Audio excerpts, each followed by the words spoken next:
After the disappointing result at the Silverstone Grand Prix, Lewis Hamilton finally spoke out, exposing the root of Ferrari's performance problems. His comments were not just complaints, but rather sharp analyses from a 7-time world champion who thoroughly understands Formula One racing cars. Could this be the moment when Hamilton begins to change Ferrari's future direction? Let's discuss. The British Grand Prix should have been a grand stage for Hamilton. It was a historic homecoming. The 7-time world champion returned to Silverstone. In a bright red Ferrari, more than 150,000 spectators packed the stands, hoping to witness a miracle, Hamilton waving the victory flag on his home turf with Ferrari. A legendary team in Formula One history, however. Reality was different.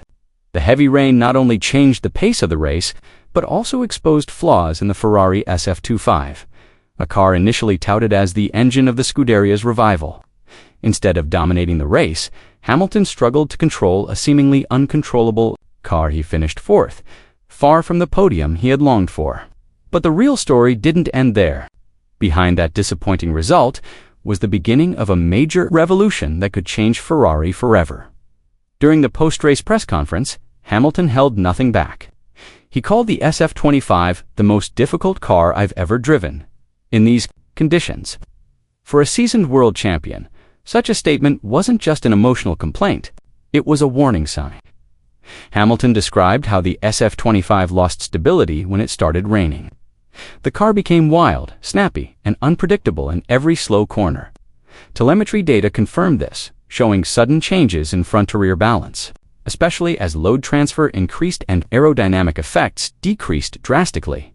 Lewis Hamilton's reaction was significant not only because of the content of his comments, but also because of how he delivered and mapped out his message. Wasn't just the kind of emotional complaint or expression of frustration we're used to hearing from drivers. Hamilton didn't just say the car was difficult to drive. He explained why in detail, providing a thorough analysis of the problem and touching on the foundations of Ferrari's current design philosophy. According to Hamilton, the main problem was mechanical instability at low speeds. He wasn't making a casual complaint. He was referring directly to the SF25's frequent loss of traction. When tackling slow corners like Village and Vale, Hamilton said this symptom was the result of suboptimal rear suspension design, specifically unstable rear suspension geometry, and anti-squat characteristics that vary depending on track conditions and car load.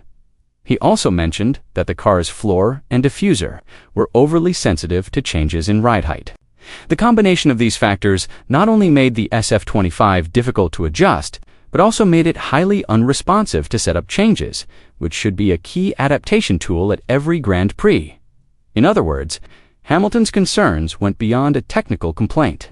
It was a fundamental critique of the car's design direction and early warning that, if Ferrari wanted to recover, they would have to reevaluate their technical philosophy from the ground up.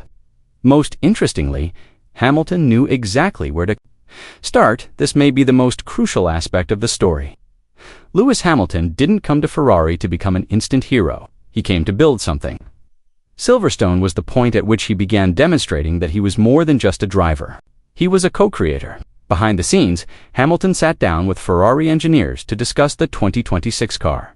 He wasn't just talking about this season's car. He was thinking far ahead. He presented a list of elements that needed to be changed, including suspension geometry, aerodynamic stability, rear axle characteristics, and the car's ability to adapt to extreme conditions. If Ferrari listened to him and implemented his vision, then, for the first time since the Schumacher era, the team could have a car that was fast, consistent, and reliable in all weather conditions. But big changes never come without challenges. In Italy, where Ferrari is practically a religion, every word Lewis Hamilton uttered after the Silverstone Grand Prix sparked a national debate. His candid comments about the development of the SF25 car were interpreted in various ways.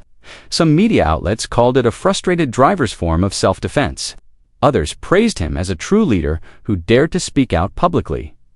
The tifosi Ferrari's diehard fans were divided. They thirsted for instant victory, but began to realize that rebuilding their former glory wouldn't be an overnight process. Many began to accept that, in order to recover, Ferrari would need more than just a fast car.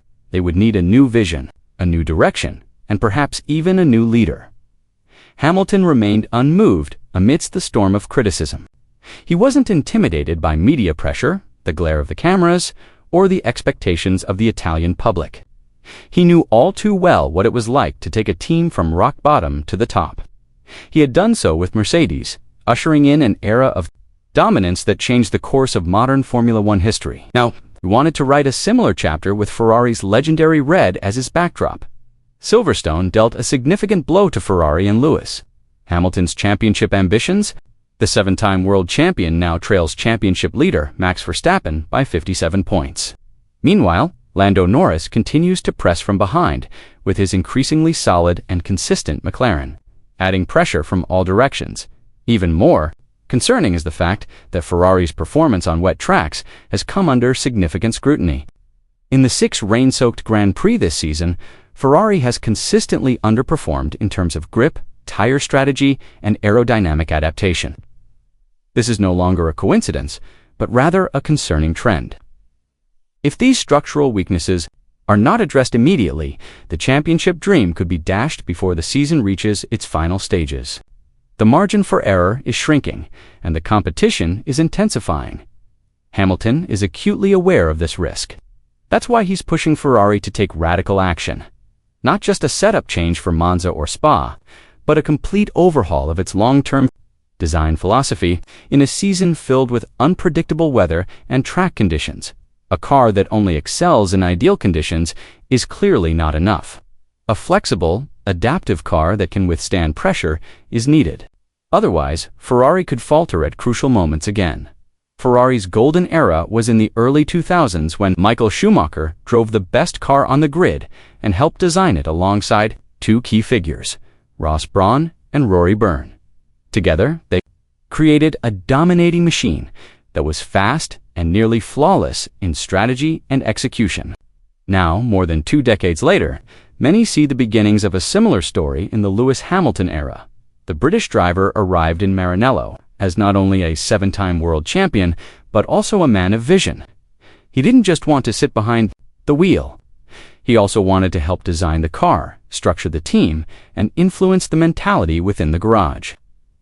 Like Schumacher, Hamilton sought to take on the role of driver-designer strategistic catalyst for change that could alter the course of the Scuderia's history. But the road wasn't easy. The challenge was significant. Changing Ferrari's long-standing culture, the company is known for its rigid internal hierarchy, dominant technical politics, and tendency to design cars with an overly aggressive philosophy that often sacrifices driver comfort and feel. However, if there's one man with the experience, influence, and determination to change all that, it's Lewis Hamilton. The question is no longer whether he can win with Ferrari, but whether he can establish a dynasty that will be remembered as fondly as the Schumacher era. Is Ferrari brave enough to change? Will Hamilton be the architect of the first revival? Leave your thoughts below.